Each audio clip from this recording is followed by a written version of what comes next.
नमस्कार, सादर प्रणाम। मैं डॉक्टर ओपी मिश्रा द संकेत लाइव से। आज हम चर्चा करेंगे राष्ट्रीय स्वयंसेवक संघ तथा भाजपा के रिश्ते के बारे में। वैसे तो संघ शुरू से ही ये बताता आया है और आज भी यदाकदा बताता रहता है कि वो एक सांस्कृतिक संगठन है जिसका लक्ष्य हिंदू समाज को एकजुट करना तथा हिंदू हित के लिए काम करना। मैं भी जब कक्षा 6 में पढ़ता था और निक्कर पहनकर शाखा जाता था तो मुझे भी बताया गया था कि संघ का राजनीति से कुछ भी लेना देना नहीं तथा संघ के लोग किसी भी दल में जा सकते हैं तथा किसी भी राजनीतिक दल के पक्ष में वोट दे सकते हैं। फिर जैसे जैसे हमारी संघ आयु बढ़ी तैसे तैसे ये बात हमारी समझ में आने लगी कि राष्ट्रीय स्वयंसेवक संघ तब के जनसंघ और आज के भाजपा के लिए काम करता है। प्लाट और पिच समतल करके तैयार करता है ताकि भाजपा स्वच्छंद होकर बैटिंग कर सके। आज जो भी लोग भाजपा में बड़े बड़े पदों पर हैं, उन्हें मालूम है कि जिस दिन संघ चाह लेगा भाजपा सत्ता से दूर चली जाएगी, क्योंकि भाजपा को सत्ता दिलाने का काम, माहौल बनाने का काम, वोटर को घर से निकालने का काम तथा चुनाव की घोषणा से पहले वहां पहुंचकर वातावरण बनाने का काम बीजेपी नहीं बल्कि संघ के प्रचारक और स्वयंसेवक ही करते हैं। वैसे तो मैंने ऐसे प्रचारक और विस्तारक देखे हैं जो अपने अपने कुर्ते की जेब में चना लेकर चलते थे, क्योंकि खाने का जुगाड़ होगा या नहीं इसकी कोई गारंटी नहीं होती थी।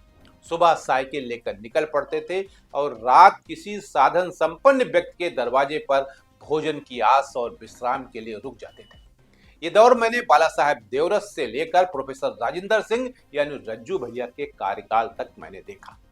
उसके बाद भाजपा जैसे जैसे सत्ता के करीब आती गई उनके भाव और व्यवहार दोनों बदलते गए।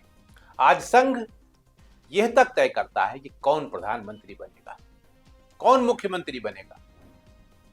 आप ध्यान करिए, उत्तर प्रदेश में मुख्यमंत्री सिन्हा जी बनाए जा रहे थे, जो आज जम्मू कश्मीर में एलजी हैं, और अचानक से योगी आदित्यनाथ जी आ गए।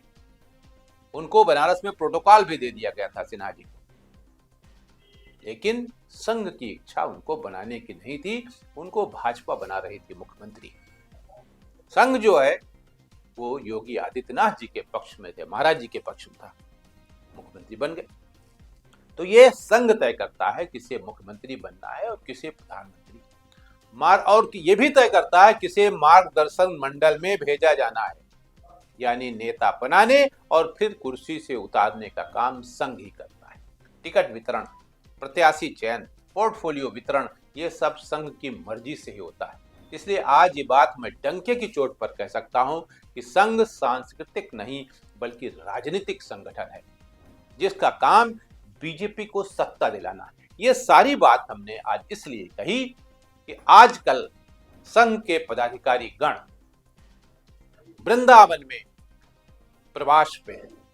वहां 1 हफ्ते कार्यक्रम चलेगा और राम जन्मभूमि के बाद कृष्ण जन्मभूमि मुख्य मुद्दा बने, इस पर भी चर्चा होगी।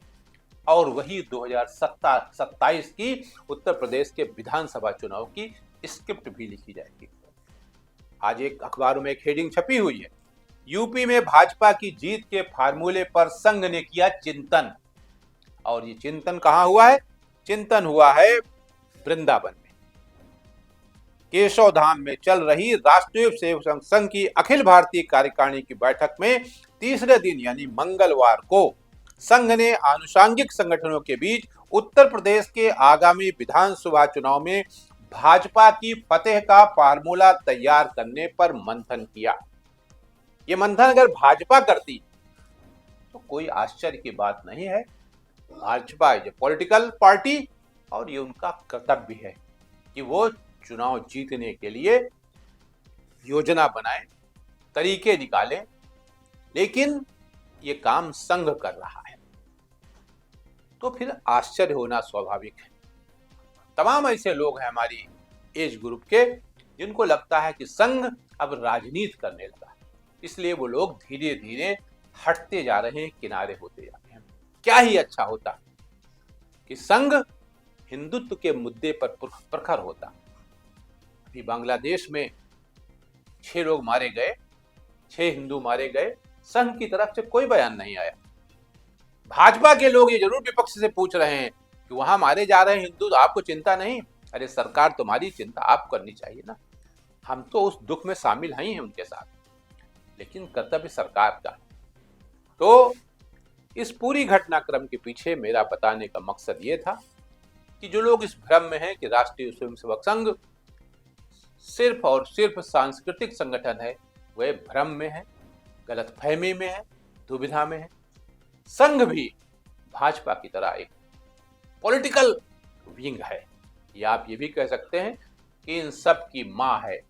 भाजपा भी हो, चाहे विश्व हिंदू परिषद हो, चाहे बजरंग दल हो, चाहे मजदूर संघ हो, चाहे किसान संघ हो, चाहे सेवा समर्पण संस्थान हो, चाहे प्रकृत भारती हो, चाहे विद्या भारती हो, इन सब का जो गुरु है, इन सब की जो मां है, राष्ट्रीय स्वयंसेवक संघ। आज के लिए इतना ही। नमस्कार।